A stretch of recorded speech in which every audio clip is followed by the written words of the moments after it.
My name's Sarah James. My brand is Little Moments, and I started it about 15 years ago, maybe 20. It all gets a bit blurry, but way back in high school, and then it really started taking off in about 2020.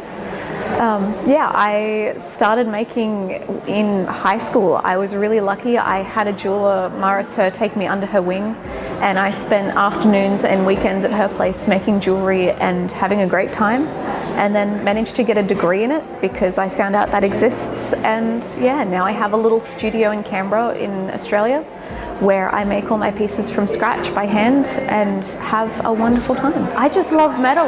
There are very few materials where you can remelt it, start again, and it's just so easy to keep using the materials over and over. It's not a once and done. You don't have leftovers or scraps that you can't use, and I think being able to do that and keep fixing pieces as well is so important. And so that freedom to just keep creating forever without having to buy anything new, I really appreciate and really love, because the more environmentally friendly and ethical that I can be, the happier I am with my practice. And so metal is perfect for me. I have 3 collections. A lot of them, I have one that's called Molten. It's all about really organic shapes and a bit of a challenge to myself to work in things that flow and that I can't fully control, but then to turn them into something beautiful.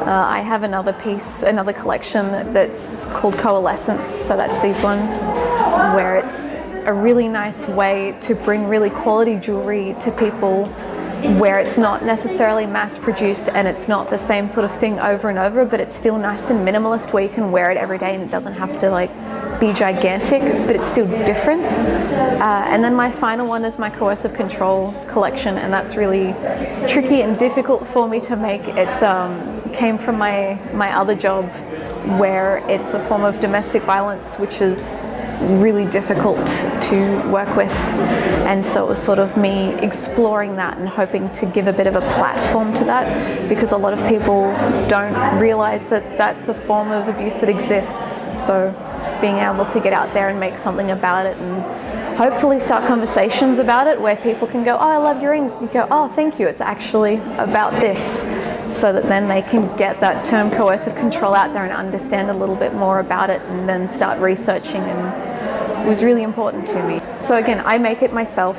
It's in my little tiny studio at a bench that I made in a studio that I just finished making.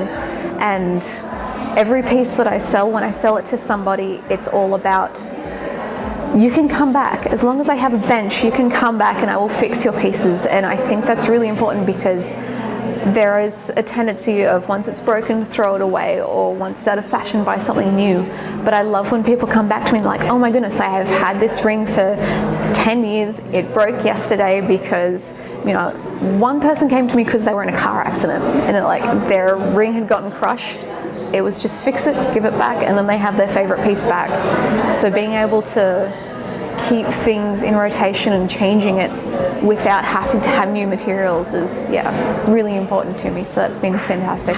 Decide what you want it to be. So when people start a fashion brand or designing, I think a lot of people okay, it has to be all or nothing.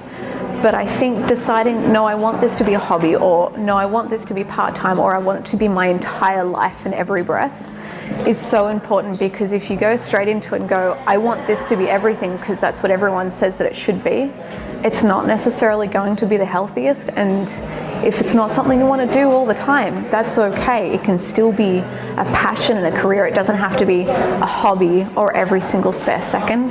And my other big one would be, if you start to get run down, or you stop loving it as much, or you get spiteful about what you're selling, take a break and raise your prices, because I think a lot of us are a little bit nervous to do that. And if you stop loving it, your pieces and your work is going to reflect that, and it won't be the passionate, beautiful thing that you started with.